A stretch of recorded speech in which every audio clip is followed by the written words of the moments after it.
நிக்கி என்னடா பண்ணி தொலைச்சே குழந்தைய? பாவண்டா, சிரிச்சு சந்தோஷமா இருந்த குழந்தை இப்ப பாடுறா இப்படி இருந்துச்சு. என்னம்மா பண்ண அவன்?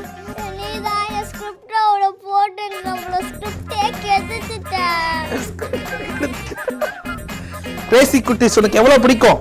ரொம்ப பிடிக்கும். ஏன் பிடிக்கும்? இப்ப நான் என்ன உங்கள்ட்ட சொல்றது? எல்லாரும் நடிக்கிறாங்க. நீ என்ன பண்ற? நானும் நடிக்கிறேன்.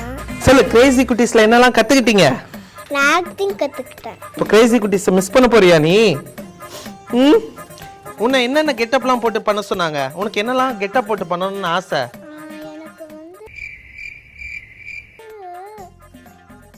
ரஜினி கெட்டப் போடணும். ஆஹா, சூப்பர் ஸ்டார் கெட்டப் போடணும்னு ஆசைப்பட்டிருக்க. கிரேசி குட்டீஸ் ஒரு நல்ல ஒரு ஜேர்னி, குழந்தைங்களுக்கு நிறைய விஷயங்களை கற்றுக் கொடுத்தது. நல்ல ஒரு பர்ஃபார்மர் அப்படின்ற ஒரு பேரை வாங்கி கொடுத்துருக்கு. எல்லா குழந்தைங்களுக்கும் ஒரு பெரிய ஒரு ஃப்யூச்சரை க்ரியேட் பண்ணி கொடுத்துருக்கு. கண்டிப்பாக எல்லா குழந்தைங்களையும் நீங்கள் அடுத்த ஒரு நெக்ஸ்ட் லெவலில் நீங்கள் கண்டிப்பாக பார்ப்பீங்க. வேறு லெவலில் எல்லா குழந்தைங்களும் வரணும், சூப்பராக பண்ணணும். Thank you Aditya TV for this wonderful opportunity. எனக்கும் கொடுத்ததுக்கு தேங்க்யூ.